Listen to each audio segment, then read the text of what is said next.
Welcome back to the show. We're still here with head coach Shane Richardson and defensive back Dominique Bridges. Coach, will you go ahead and walk us through some video highlights? Absolutely. Here you see we're on defense here. This is where Wingate was driving the ball down, getting a little bit close to our end zone, and we were able to actually put a coverage in this week that we hadn't played much all year, and you can see an interception here by Brandon Fulton, and he was able to take it all the way actually and score a touchdown in this. Unfortunately, it was actually called back due to a penalty, but this was kind of the nature of kind of how our defense had played here on Saturday, and was really proud of some of the big plays that they were able to come up with. Here you can see this is Seth Owen. He's able to complete a pass to B.J. Bunn here on one of the few plays that he was able to be in on the first quarter. Connor Haskins, this was the lone field goal of the day. We really addressed our field goal unit, and our protection has significantly increased week to week there, so that's gotten a lot better. Another defensive play here, Dominique is actually the one that broke up this pass, and then Darkus Elliott was able to sprint to the flight of the ball here and return it all the way down to about the 15-yard line here.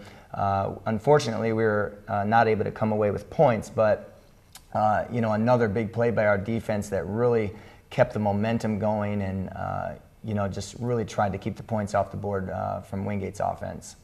Here we're punting the ball from deep in our zone here, and Michael Doss gets a great punt off. And Taryn Huffman is the guy here that actually makes a great play, did a great job for us on special teams, and has really been hustling well, and he was fortunate enough to get down there and make a big hit against those guys. Andrew Goodman, this is him coming in, and this is late in the game, and right here he was able to make a really good read, and he hit Taryn Huffman again over the middle right there for a significant gain. And so really pleased with how Andrew just came in and really was confident and managed the offense quite well. Well, Wingate drives 84 yards on 8 plays in its second possession of the third quarter to take a 14-3 lead, and then adds the final score of the day midway through the fourth quarter. Let's talk about your defense. Now, you're able to register 3 interceptions on the day, but what were your thoughts on Code Black against the Bulldogs? Well, I thought we really came out and played very, very hard, and I really liked a couple areas that we had emphasized during the week that I think we really visibly improved on, and that was, I thought we had more guys that were getting to the ball and around the ball a lot better, and that's typically when takeaways, what we call takeaways or turnovers, start to take place.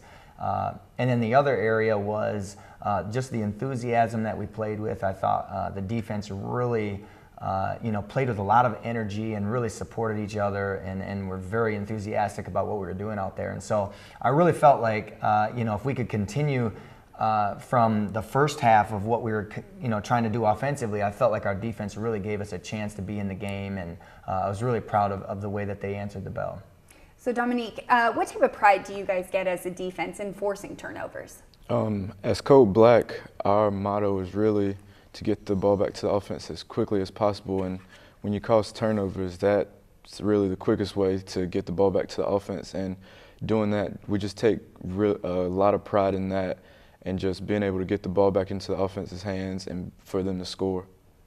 Well, Coach, you've talked about this a bit throughout the show so far, but toward the end of the fourth quarter, Seth Owen gets knocked out of the game after a helmet-to-helmet hit. What have you learned so far about his injury, and what's the status as him moving forward? Yeah, well, right now, we're taking precaution to make sure that he's going to be able to rest up during this bye week, and this comes at a really good time, and so we fully anticipate that he'll be back for North Alabama, but we want to make sure that him as well as other guys are just taking this week and being smart with it. And we've talked with Seth since Saturday, and he seems to be doing fine. He's checking in with the trainers and making sure that we're taking all precaution necessary. Anytime you get hit in the head, you want to just make sure that everything is checking out, and sometimes you want to make sure that it doesn't linger for a day or two days after it happens.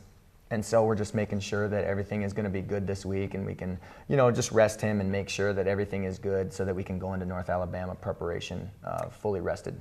Right. Well, how much did this injury affect the rhythm of the offense in the game? Both Seth and Andrew Goodman are both mobile quarterbacks. But what were some of the differences in your offense when either of those two guys are in the game? Sure. Well, I think just from the standpoint of Seth being the starter, you know, he gets a lot more reps in practice, and it's probably focused and tailored more towards what he can do and his strengths. And so, you know, the game plan is to usually go into the game with Seth being the one that we're trying to you know, manage the plays and really call the plays for, and being able to have him know and understand fully of what those mean to every guy. And so obviously when Seth goes down, you know, Andrew probably doesn't have as much experience with doing that, but you know, I thought Andrew came in and did a very sufficient job. Of course, you know, there's a reason why you have a starter and a backup. You know, you want the guy that's going to be the best available for your team to be out there.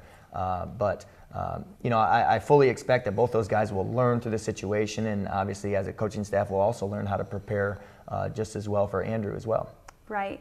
Well, we're going to take our next break, and when we come back we're going to continue talking to head football coach Shane Richardson and defensive back Dominique Bridges, so stay tuned.